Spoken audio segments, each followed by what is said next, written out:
Hello and welcome to Inside Grand Prix.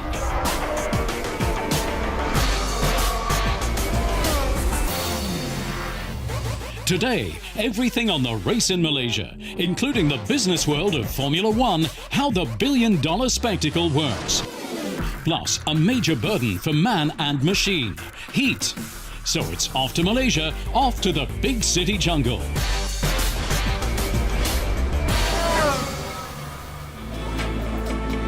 Malaysia, capital city Kuala Lumpur, home of the Petronas Towers. The state is split into two by the South China Sea. As a result, you need a passport to travel from one side to the other. On the other hand, there are skyscrapers, pretty fountains, prestigious buildings from the colonial era, shopping malls and the rainforest, 130 million years old. Malaysia is a tourist paradise. But beware, there are some very particular rules of conduct here. Eating with your left hand? Taboo.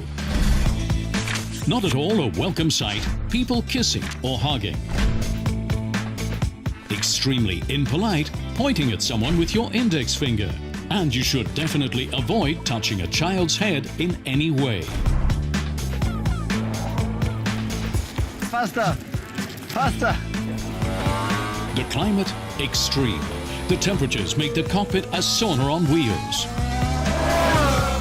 It's not just the heat that makes things tough for the drivers. With over 200 days of rain a year, torrential storms are no rarity. The consequences for the drivers, aquaplaning and poor visibility. It's not rain, not storms, no. There you're practically drowned by the volume of water. It rains so hard. And that certainly makes this Grand Prix in Malaysia very special. In 2009, for instance, the Malaysian Grand Prix had to be stopped early. Otherwise, they would have had to complete the last few laps swimming. So don't forget your umbrella. Now, two pros lead us around the Sepang International Circuit. Hi, I'm Nico Halkenberg, driver for Sahara Force India, and I'm going to take you on the lap. Welcome to Malaysia. Malaysia is a beautiful country and I really enjoy going there every year. The fans are fantastic and there's always great events building up to the Grand Prix down in the city in Kuala Lumpur. The weather is intense and it makes out for one of the trickiest races of the season. Obviously one of the hottest Grand Prix of the year. It's a really tricky and tough one. You know, the sun is out, 35 degrees, lots of humidity, so here we really get tested and pushed to our limits. Always drinking a lot and losing a lot of liquids during the race. And the track is really challenging, you know, a lot of quick corners, a lot of good combinations. So here we are, high speed, approaching turn one, big braking event into a really long right-hander. It's sort of a spoonish corner. You feel that the corner goes on forever. Turn two is a bit downhill, left-hander. Always difficult to get the traction down and to move forward quickly. That brings you onto the first little straight. Before you finish sector one here, as a right-hander, quickly down in the brakes, down the gears, clip the apex and on the throttle again.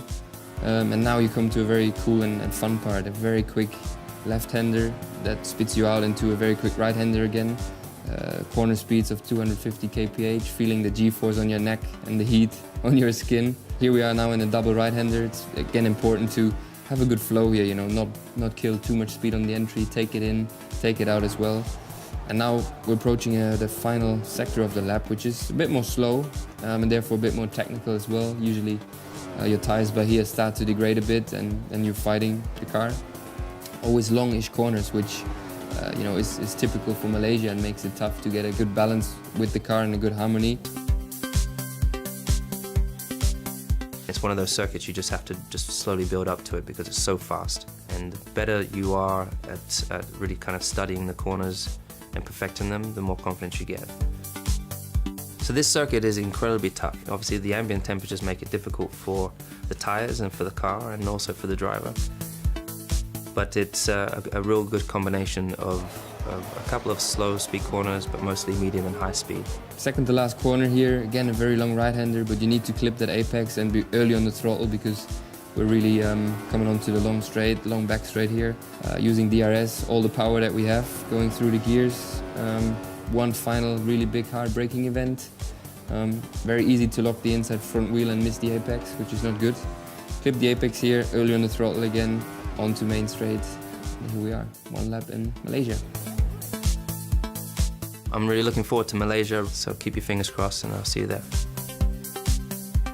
And now to the latest standings. In the battle at the top, it remains thrilling. His win puts Rosberg back in front, while Ricciardo increases his lead over Vettel. The tussle for fourth continues as well. Force India leads again ahead of Williams. Just 1 point separates the two teams. The fastest lap is done by Australian charmer Daniel Ricciardo, just ahead of Sebastian Vettel and Lewis Hamilton. Mercedes score again in the pit lane. Not once, but twice in succession, the pit crew for Lewis Hamilton deliver the fastest stop of the race. Sepang, not only the weather's hot, also the brakes. Now to the hardest braking point on the Sepang International Circuit. After the long straight ahead of turn 1, the Formula 1 drivers have to brake hard, slowing by 243 kilometers per hour over just 141 meters in under 1.6 seconds. The calculated braking energy here is 2,828 kilowatts. The driver is subjected to 5.4 G and yet has to push with 155 kilograms onto the brake. And now, the Northern Irish playboy. A look at the life of Eddie Irvine.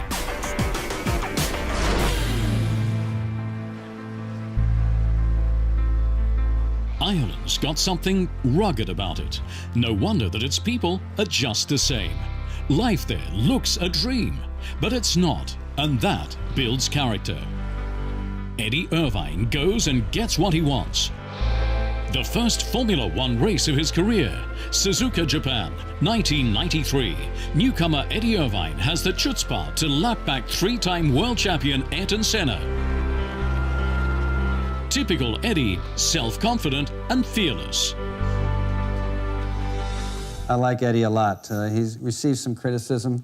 Some people question his commitment, but I think he seems genuinely motivated for this coming year. I think he understands that this is a good chance to get some of the successes that he's looking for.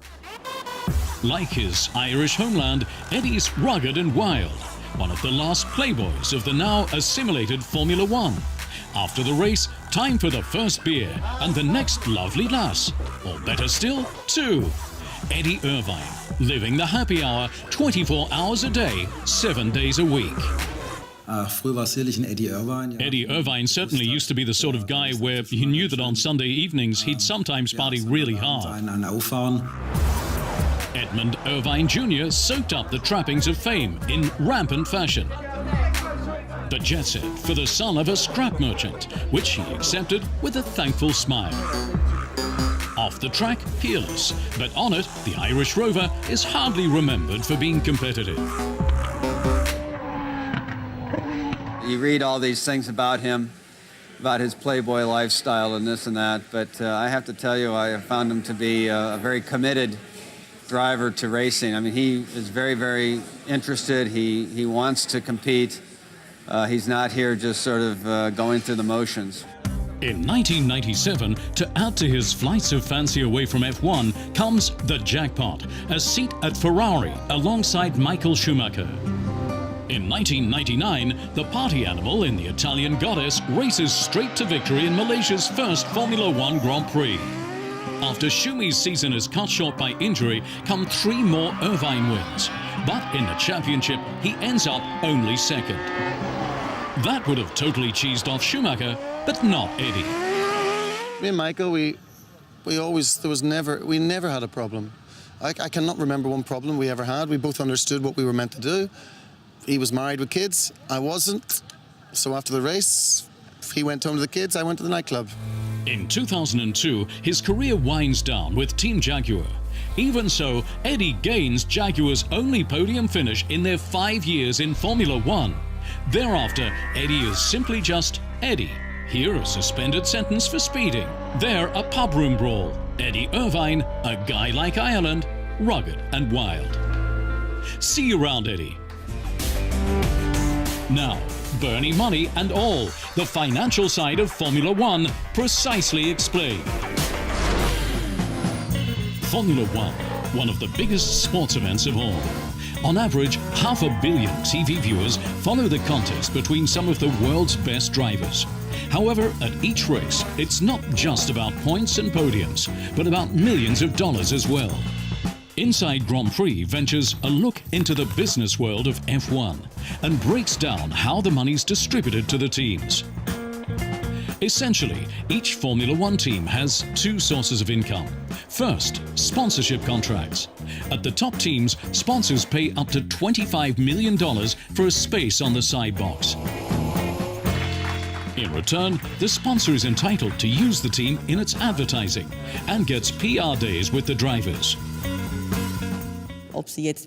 Whether they have multiple individual sponsors or one partner who's also a shareholder and simultaneously a sponsor, they need somebody of that sort. Formula One is an in-demand advertising platform.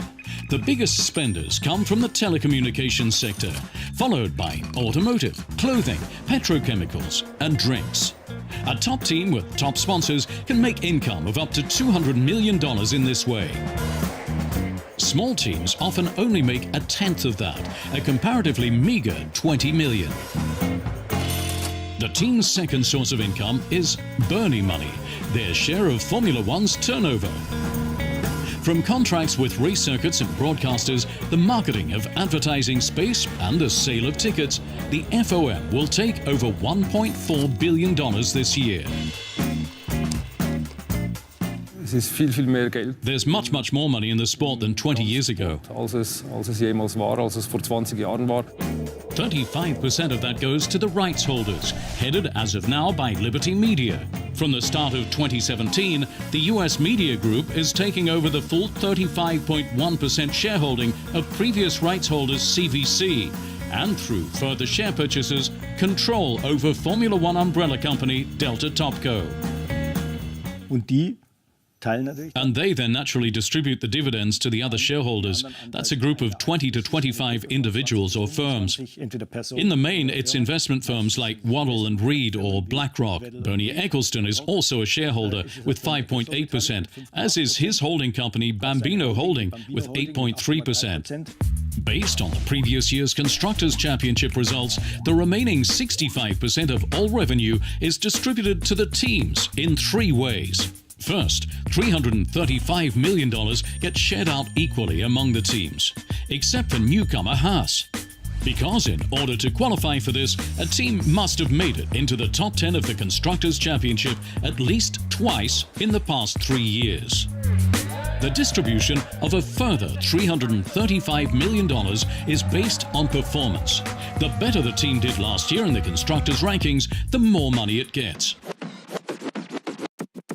The world champion gets a whopping 19%, while the team in 10th gets just 4%. That's in fact a death sentence already in a business that costs £60 million just to put two cars on the grid and to run 19 or 20 races. And then you've still got no development budget. You see, 1 week of Formula One costs around £1.25 million, but that gets you nothing yet. You just have the two cars and run 20 races, but there's no ongoing development, nothing at all. Revenue distribution used to be governed by the Concord Agreement, a standardized contract between the rights holder, represented by Bernie Ecclestone, the FIA, and all the teams. It no longer exists in that form. Instead, each team has an individual contract. In these contracts, Ecclestone had one objective above all else: to tie in the big teams important to Formula One for the long term.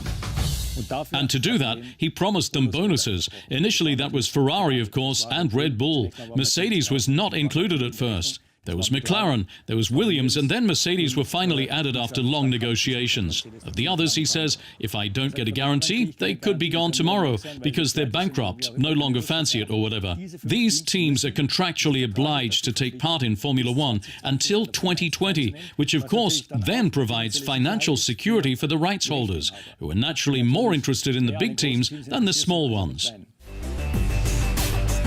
A quick pit stop, after which on Inside Grand Prix, we continue with the F1 business world. Looking at Red Bull, Mercedes & Co., we break down the bonus payments made to the top teams. Don't go away.